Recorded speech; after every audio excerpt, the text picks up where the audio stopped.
Então tem um monte de gente boa, um monte de gente importante. O André Rebouças, ele foi um engenheiro, né? Ele e o seu irmão foram os dois primeiros engenheiros negros do Brasil. A abolição talvez não aconteceria sem eles, mano. Não. Assim, o Nabuco fala, o Joaquim Nabuco, fala que o Rebouças foi o maior dos abolicionistas, apesar de ele ser uma figura de bastidor. Porque ele não era... Ele era um homem tímido, né? Ele não era um sujeito... Como o José do Patrocínio, que era um fulano explosivo, o Rebouças era contido. Mas ele era genial, né? Um homem genial, assim. Então, ele arquitetou todo o projeto, não só da abolição, mas também do pós-abolição. Do que fazer depois, né? O que fazer para resolver o problema dos ex-escravizados, por exemplo. Então, ele fez isso. E mais um monte de coisa.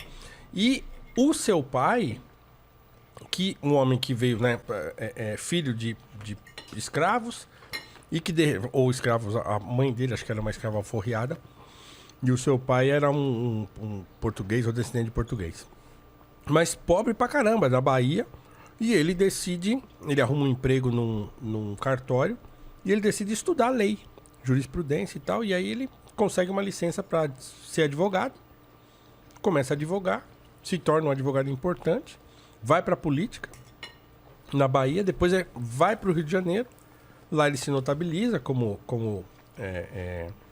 deputado e tal, e chega a um posto que era de conselheiro do imperador, Dom Pedro II. É muito amigo de José Bonifácio, muito amigo do Nabuco de Araújo, o pai do Joaquim Nabuco. Então, o André Rebouças era filho dele. E o André e o Antônio estudam engenharia, depois vão para fora, tal, voltam para cá. Tem um monte de coisa interessante que eles fazem aqui. Inclusive, a Avenida Rebouças aqui, de São Paulo, é em homenagem a ele. Né? E no Rio tem túnel, Rebouças. Lá no Sul, onde o Antônio teve uma atividade bastante grande, assim, aquela estrada de ferro, que é histórica lá, de Curitiba a Paranaguá. Sei. Foi o Antônio Pereira Rebouças que projetou aquilo. Né? É um feito de engenharia, assim, impressionante para a época, e ainda hoje é impressionante pela engenhosidade. Então foram homens importantíssimos da história brasileira. Né? Pega o Dr. Juliano Moreira, que foi um médico psiquiatra. Importante demais. Né? Importante demais. Um cara que combatia os eugenistas na seara dos caras. Os racistas, mais racistas do Brasil, ele combatia, cara. Entendeu? Então você pega caras como o Teodoro Sampaio, que também tem uma rua famosa aqui em São Paulo, era um homem negro, um engenheiro negro, que fez muita coisa aqui em São Paulo e tal. E essas figuras não são... ninguém fala. Machado de Assis ou não? O Machado de Assis também. Que o Machado ele é mais conhecido e tal, mas... E essa questão do Machado negro ou não negro é uma discussão que sempre aconteceu. Ainda rola. Eu acho mas rola, mas eu acho que ele já tá um pouco apaziguado. Já se constituiu. Negro, Mas é uma discussão que sempre aconteceu. Na época já acontecia. Né? Porque o Machado morre... E aí o Nabuco se vê numa discussão com o...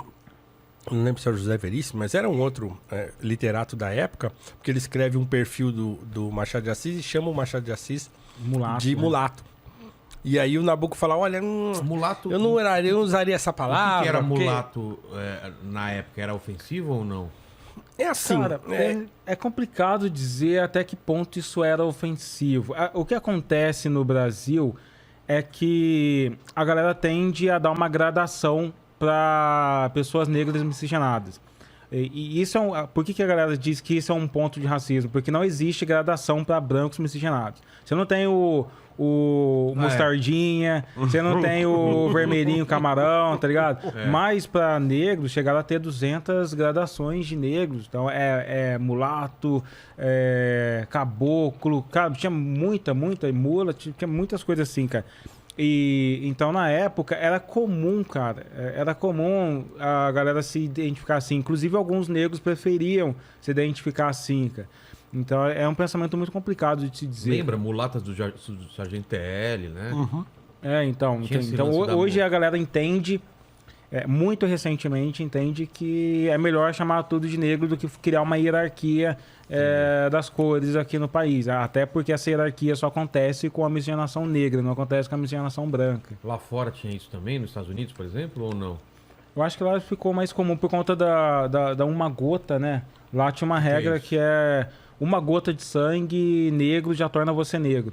Ah, tá. Então, se tivesse a sua família uma descendência, eu acho que tem um caso que a Paris Hilton foi racista com o Vin Diesel, né?